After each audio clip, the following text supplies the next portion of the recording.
ఆమె ఒరే మీ నాన్నగారు దీనికి ఇష్టపడతారని చెప్పగలగాలి. అప్పుడు దాంపత్యం. అందులో ఉన్న సౌకుమార్యం అర్థం చేసుకోండి. అంతకన్నా ఊరికే నేను దాని మీద ఉపన్యాసం చెప్పక్కర్లేదు. మీరందరూ పెద్దవాళ్ళు, అందులో ఉన్న సొబగును అర్థం చేసుకోవాలి అంతే. కాబట్టి నువ్వు అర్థం చేసుకో. నేను మీ తల్లి నాగేంద్రసూతు నులూపి హితంబు చెప్పెడు మనీష నరుగుదించితి విను. నీకు మంచి బుద్ధి చెప్పడం కోసం వచ్చాను, బాగా విను. మీ అయ్య పసుపు తలకొనుము. మీ నాన్న నిర్ణయం ఏమిటో బాగా తెలుసుకో. మీ నాన్న నిన్నేదో అన్నాడని తలంచుకు వెళ్ళిపోతున్నావు. మీ నాన్న నిన్నేం అనలేదు, ఒక నిర్ణయం చెప్తున్నాడు. ఏమని? ఒరే భూమిని పరిపాలించే రాజంటే యుద్ధం చెయ్యాలరా అన్నాడు. ఒక విద్వాంసుడు ఏమనుకుంటాడు? తన కొడుకు విద్వాంసుడు కావాలనుకుంటాడు. నేను అయ్యానంటే సరిపోతుందా? 4 విషయాలు చెప్తే కదా సంతోషిస్తాడు. తన కొడుకు వృద్ధిలోకి వచ్చాడని మీ నాన్న ఎప్పుడు సంతోషిస్తాడు? నువ్వు ఎదురుగుండా నిలబడి యుద్ధం చేస్తే. ఎలాగో ఓడిపోయావో గెలిచావో తరువాతి మాట, కానీ అసలు ముందు నిలబడాలా? నిలబడి యుద్ధం ఓ నా కొడుకు చాలా వృద్ధిలోకి వచ్చాడు, చిత్రాంగద బాగా వృద్ధిలోకి తీసుకొచ్చింది అని నిన్ను మీ అమ్మని ఇద్దరినీ తలుచుకుని సంతోషపడిపోతాడు మీ నాన్న. మీ నాన్నని సంతోషపెట్టడానికి ఇంత గొప్ప అవకాశం వస్తే నువ్వేం చేసావు? అది చేయకుండా వెనక్కి వస్తున్నావు. మీ నాన్న ఏం చేస్తాడు? అసంతృప్తితో వెళ్ళిపోతాడు. ఇప్పుడు వెళ్ళిపోకముందే నువ్వు వెళ్ళిపోవాలి. వెళ్ళిపోయి మళ్ళీ అడ్డం నిచ్చోవాలి, గుర్రాన్ని అట్టుకోవాలి. ఓయ్ వచ్చావేమిట్రా దా అని యుద్ధం చేస్తాడు. గెలిచావో ఓడావో, ఓడిపోతే ఏముంది నాన్న చేతిలో. నాన్నగారు గెలిచారు సంబరం, నాన్నగారు ఓడిపోయి నువ్వు గెలిచావు, నాన్నగారికి సంబరం. అప్పుడు నాన్నగారి సంబరం నీ సంబరం, ఇప్పుడు నాన్నగారి సంబరం నీ సంబరం. అది వదిలేసి ఇది ఎందుకురా అబ్బాయి? అమ్మో ఏం మాట్లాడిందండి ఒక్క పద్యంలో. అంతేగాని ఊరికే గంటల గంటల ఉపన్యాసాలు ఉండవు. మహాత్ములు మాట్లాడితే అలా ఉంటుంది. ఓ చిన్న మాట చక్కగా సందేశాత్మకంగా. పాము కాటు వేస్తే కూరలోంచి విషం ఎలా సర్రమని ఎక్కుతుందో ఆవిడ నోటి మాట కూడా అలా ఎక్కింది. ఎందుకని మరి నాగజాతిలోంచి వచ్చిన పిల్ల కదూ. అందుకని మీ అయ్య పసుపు తలకొనము రాజులకు అర్హధర్మమైన అని ఒనర్పుము. రాజులకు ఏది ధర్మమో ఆ యుద్ధం చెయ్యి.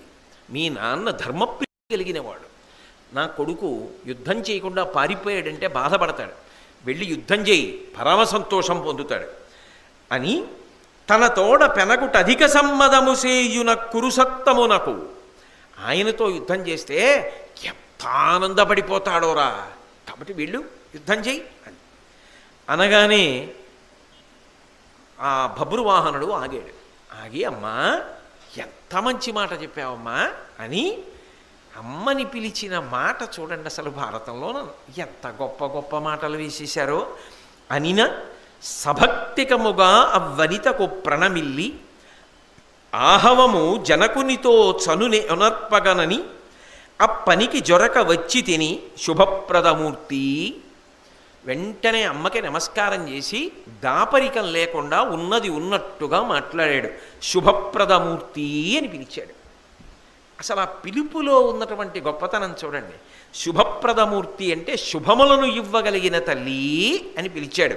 ఓ అమ్మా అనలేదు. అమ్మా నువ్వు నాగదేవతవి కదా, నీ దర్శనము శుభాలని ఇస్తూ. నువ్వు శుభప్రదమూర్తి తల్లి. నాన్నగారితో యుద్ధం చెయ్యడం తప్పనుకున్నానమ్మా, అంతే అనుకున్నాను. కానీ ఇది క్షాత్రధర్మము, యుద్ధం చేస్తే నాన్నగారు సంతోషిస్తారనుకోలేదమ్మా. చాలా మంచి మాట చెప్పావమ్మా. ఇప్పుడు కదూ నాకు శుభములనిచ్చావు, నీ దర్శనమే శుభమునకు కారణం. కాబట్టి అమ్మా నేను యుద్ధానికి వెడతాను, నువ్వు కూడా అంతఃపురానికి వెళ్ళి మా అమ్మ చిత్రాంగద ఎంత సంతోషిస్తుందో అంతఃపురంలో ఉండు, నేను యుద్ధం చేస్తానని గబగబా అంతఃపురానికి వెళ్ళాడు. ఒళ్ళంతా చందనం అలదుకున్నాడు, కవచం కట్టుకున్నాడు, పెట్టుకోవలసిన ఆభరణాలన్నీ పెట్టుకున్నాడు. హంసపతాకం అయింది బభ్రువాహనుడిది. హంసధ్వజాన్ని రథానికి అలంకారం చేసుకున్నాడు. రథం ఎక్కాడు, యుద్ధభూమికి వచ్చాడు, అశ్వాన్ని పట్టాడు. అర్జునుడు చూశాడు. అబ్బో వీడు వచ్చాడు రోయ్, యుద్ధం చేస్తాడనమాట అనుకున్నాడు. అని ఇప్పుడు చాలా సంతోషించాడు. రా యుద్ధం చేస్తానన్నాడు.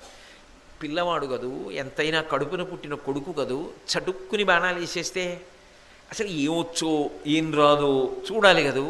ఏవో చిన్న చిన్న బాణాలు వేసి కాస్త యుద్ధం మొదలుపెట్టాడు. చూద్దాం ఏం చేస్తాడో అని. కానీ ఆయన ఏం చేశాడంటే మది కొనియాడి ఆ రిపు విమర్దనుడు అంచె సిడంబు త్రుంచి ఏ పొదవగ మినునొంప అచలోద్ధతి ఆతని జత్రువేసే బెట్టిదమగు నారసంబున కడింది మగండగు బభుర్వాహనుండు అది వడిపేర్మి శోణిత జలార్ధ్రతనొందక యుచ్చిపోయినన్. బభ్రువాహనుడి యొక్క ధనస్సు విరిగిపోయేటట్టుగా ఒక బాణాన్ని అర్జునుడు ప్రయోగించాడు. బభ్రువాహనుడు ఏం బెంగపెట్టుకోలేదు. వెంటనే తండ్రి వేసిన బాణం ఎదురుగుండా నిలబడిన తండ్రిని చూశాడు.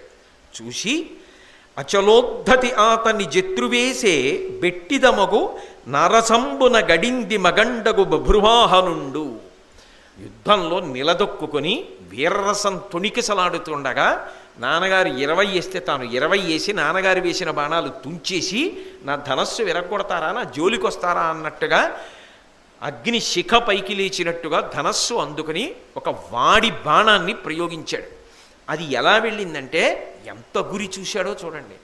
శిరస్సు, భుజము, ఉరప్పంజరం అంటే వక్షస్థలాన్ని పట్టి ఉంచే ఎముక, ఈ మూడిటి యొక్క సంధి భాగంలోంచి వెళ్ళింది. అది ఎంత వేగంగా వెళ్ళింది అంటే దానికి నెత్తురు అంటుకోలేదు. అది విచిత్రం. శోణిత జలార్ధ్రతనందక ఉచ్చిపోయినన్. అది శోణిత జలార్ధ్రతనందక యుచ్చిపోయినన్ అంటే శోణితం అంటే రక్తం, ఆర్ద్రత అంటే తడి. అంటే అసలు నెత్తురంటుకోవడానికి కావలసినంత సమయం దొరకలేదు, అంత వేగంగా వెళ్ళిపోయింది ఆ బాణం. అంటే వేసిన బాణం సంధి భాగము గుండా వెళ్ళిపోతూ ఉంటే దానికి నెత్తురి అంటుకోలేదంటే ఎంత వేగంగా వేశాడు ఆ బాణాన్ని. ఆ బాణాన్ని ప్రతిచర్య అంటే దాన్ని నిగ్రహించి బాణం పడిపోయేటట్టుగా అర్జునుడు చేయలేదు. చేయకపోవడంలో అది ఏం చేసిందంటే సంధిని పొడిచి వెళ్ళిపోయింది. వెళ్ళిపోవడంలో ఇంత అర్జునుడు కూడా ఒక్కసారి నిస్సత్తువ ఆవహించి రథంలో కుప్పకూలిపోబోయాడు. కుప్పకూలిపోబోయిన వాడు ఊంచుకుని నిలబడ్డాడు. నిలబడి అమ్మో వీడేదో చిన్నప్పుడు చూశాను కొడుకు అంత బాగా వచ్చినవాడో రాలేడో అనుకుని బాణాలు వేస్తుంటే వీడు చాలా శరలాఘవాన్ని ప్రదర్శిస్తున్నాడు, వీడిని ఉపేక్షించకూడదని జల్లెడ కొట్టినట్టుగా బాణాలు ప్రయోగించాడు. ఆ బాణాలన్నీ వచ్చే రథాన్ని, సారథిని, ఆ యుద్ధం చేస్తున్నటువంటి బభ్రువాహనుణ్ణి ఒళ్ళంతా గుచ్చుకుని విపరీతమైనటువంటి ఖేదం పొందేటట్టుగా చేశాయి. అంత పెద్ద దెబ్బ తగిలితే రథంలోంచి పడిపోవలసిన వాడు బభ్రువాహనుడు ఊంచుకుని నిలబడి ఇలా కాదని గురి చూసి ఒక బాణాన్ని ప్రయోగించాడు అర్జునుని మీదకి. దానికి నీడబోవక ఉదగ్ర పరాక్రమమొప్ప వజ్రకీలా నిభతన్ మెరంగుల విలాసము నింగి వెలుంగ ఉద్భటుండై నిగిడించే పార్థు హృదయస్థలి నారసమస్త్ర శస్త్ర విద్యా నిపుణత్వశాలియగు నరపాలసుతుండు భువరా. ధనస్సుకి వింటినారి కట్టి ఉంటుంది కదూ, దానికి సంధించి ఒక బాణాన్ని ఆకర్ణాంతం లాగి వజ్రాయుధంలోంచి మంట ఎలా వస్తుందో, ఎలా కాంతులు వస్తాయో అటువంటి కాంతులు కలిగినటువంటి ఒక తీవ్రమైన బాణాన్ని అర్జునుడి యొక్క గుండెలకి గురి చూచి విడిచిపెట్టాడు. ఆ బాణం తిన్నగా వెళ్ళి అర్జునుడి యొక్క గుండెలకి గుచ్చుకుని అవతల వైపుకి వెళ్ళిపోయింది. వెంటనే అర్జునుడు రథంలోంచి నేల కొరిగి కింద పడిపోయాడు, ప్రాణం పోయి నేలబడిపోయాడు. ఎక్కడి విచిత్రం, ఎక్కడి అర్జునుడు? అటువంటి అర్జునుడు బభ్రువాహనుడి చేతిలో పడిపోయాడు. కిరీటం పక్కకు పడిపోయింది, ఈయన పక్కకు పడిపోయాడు. పడిపోగానే అక్కడ వరకు చూస్తున్నాడు. బాణం వెళ్ళి గుండెలకి తగిలి నాన్నగారి వీపుని డుళ్ళించి అవతల వైపుకి వెళ్ళిపోయింది బాణం అని చూశాడు. ఇక అర్జునుడు రథంలోంచి కింద పడిపోయి కిరీటం పక్కకు పడిపోవాలి. ఇంకా అంతవరకు చూడలేదు బభ్రువాహనుడు. వడినది వీపున వెడలిన బడియ బొడమినర్జనుండు పదపడి త్రెళ్ళెం కొడుకును ఉన్నతడేసిన బెడిదపు టేటుల అలంత పృథివీనాథ. కానీ అంతకుముందు అర్జునుడు కురిపించినటువంటి శరపరంపర వలన డస్సిపోయినటువంటి బభ్రువాహనుడు కూడా రథంలో డుళ్ళి కింద పడిపోయాడు. కానీ బభ్రువాహనుడు మరణించలేదు, స్పృహ తప్పి పడిపోయాడంతే నేల మీద. అర్జునుడు బాణం వీపులోంచి వెళ్ళిపోయింది, గుండెల్లోంచి. కిరీటం డుళ్ళి కింద పడిపోయింది. అర్జునుడు ప్రాణం పోయి పడిపోయాడు అనేటటువంటి విషయంలో ఏమీ కూడా అనుమానం లేదు, అలా పడిపోయాడన్నట్లుగానే భారతంలో చెప్పడం జరిగింది. వెంటనే అవతల కొడుకు పడిపోయాడు, యువతల అర్జునుడు పడిపోయాడు. ఇంకా యుద్ధం ఏముంది?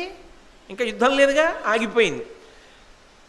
ఎంత గొప్ప కలకలం బయలుదేరిపోయి ఉంటుందో మీరు ఆలోచించండి. అవతల కురుక్షేత్రంలో గెలిచారా, అశ్వమేధయాగం చేస్తున్నారా, అర్జునుడు యజ్ఞాశ్వరక్షకుడా, అంతకుముందు అరివీర భయంకరులైన వీరులందరినీ ఓడిస్తూ యజ్ఞాశ్వం వెంట వస్తున్నాడా, తండ్రికి నమస్కారం చేసి వెళ్ళిపోయిన వాడిని యుద్ధం చేస్తావా చేయవా అన్నాడా, అయినా తలొంచుకుని కొడుకు వెళ్ళిపోయాడా, ఎక్కడి నుంచో ఉలూచొచ్చిందా, వచ్చి రెచ్చగొట్టిందా, రెచ్చగొట్టడం వల్ల పిల్లాడు వచ్చి యుద్ధం చేశాడా, ఆ యుద్ధంలో అర్జునుడు పడిపోయాడా. ఇప్పుడు ఈ వార్త, ఈ కలకలం అంతఃపురానికి ఎడుతుంది కదా. అందుకని ఏకకాలంలో భర్త కొడుకు ఇద్దరు మరణించాడు. ఇంతకుముందు ఉలూచికి ఒక్క కొడుకే మరణించాడు. ఇప్పుడు ఉలూచి మాటల వలన చిత్రాంగదకి ఉలూచికి భర్త పోయారు, చిత్రాంగదకి భర్త కొడుకు కూడా పోయారు.